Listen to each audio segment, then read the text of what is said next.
I'm not in support of this idea at all. I think two key things have been completely missed from this argument. The first is how this disease spreads. And like most infectious diseases, it's sick people that spread the disease, not healthy people. And so the way that you reduce transmission in a hospital in terms of the staff is you make sure that staff who are not feeling well aren't at work.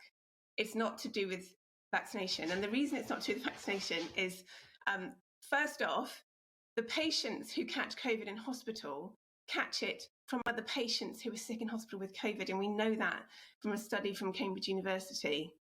And so the way to reduce that is through ventilation and getting UVC light into the ventilators in the hospital. It's really not to do with the staff.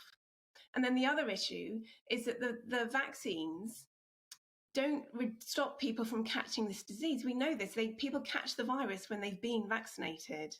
And what we also know is that when they've caught the virus after being vaccinated, the amount of virus they have in their airway is the same as someone who's not vaccinated, which means they're probably equally likely to transmit it. And what we also know is that the way the immune system works is that if you don't want to catch a respiratory infection, you need to have antibodies that are actually in your respiratory system. And those antibodies will stop a virus getting into the cells in your respiratory tract and causing an infection. But the antibodies that the vaccines are giving from an injection are in the blood. And so they can't stop that happening. And that is why when we have influenza vaccines for children in schools, it goes up the nose, because that's where you want the protection, up the nose. And we actually have a team at UCL led by Chris Chu who are getting a vaccine like that goes up the nose against SARS-CoV-2. And the reason for all that work and all that money being invested in that is because that's the kind of vaccine that will stop infections and stop spread. But these injectable ones aren't doing that. They protect the individual against hospitalizations and deaths, or at least so far they seem to have done that. But then they're not going to protect them from catching it. And so this whole thing's gone really topsy-turvy. And I think if you just picture a patient and you think, now who has that patient's welfare most at heart? Who is most keen to protect the welfare of that patient? Is it the healthcare workers caring for that patient? Or is it a politician in Westminster? And then if we think about an individual healthcare worker and you think, well, actually, who knows best about whether they should be having a medical intervention? Is it them with all of their training around the pros and cons of drugs? Or is it a politician in Westminster? Claire, hang on a second. If you accept, as you seem to, that vaccination reduces the risk of hospitalisation, then why wouldn't anybody working for the NHS get jabbed? What a great question. That is the question. Why are these people who are so highly qualified in this area turning down these jabs? These people know what they're talking about. It's not the majority of them, but they have a good reason for not taking it. I don't know what all the reasons are, and some of the reasons will be personal to them. And for some of them, it might literally be a political stand about bodily autonomy. Because when you live in a society, you give up power. You give up power to central government, and it's quid pro quo.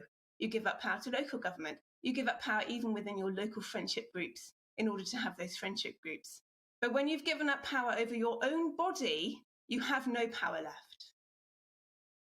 What reasons would you think would justify someone not getting the jab if they were working and dealing with patients in hospital? Well, the primary one that's really obvious is that they've had the infection and that they already have antibodies and that they are not a risk to their patients. And that will apply to a lot of these people. But that needn't be the only one.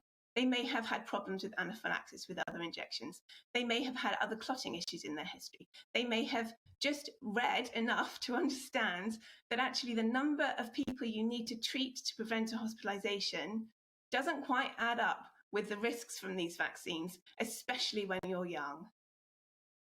If, according to Telegraph yesterday, 11,600 people died having been to hospital and receiving the infection there, if any action can reduce that number by one, surely it's worth doing. Well, it depends what the consequences of doing it are. risks, and there's always a balance to be had. And we don't go crazy to prevent one death. We don't do ridiculous things to prevent one death. And anyway, as I said, the risk comes from the other patients. And talking about vaccinating staff and even laying them off if they're not vaccinated is completely missing the point. If you want to reduce transmissions in hospitals, and of course we all do, we have to actually address the problem, which is that the air in the hospitals is full of this virus in the winter. And that's exactly what we saw with SARS-1 and with MERS. They were both primarily transmitted in hospitals. And what we've also seen is that patients who have it in the community very often have a link to the chain of hospital transmission. And so it's really, really key that hospital transmission is reduced. Sacking staff's not going to do that. Sacking staff is going to cause absolute chaos.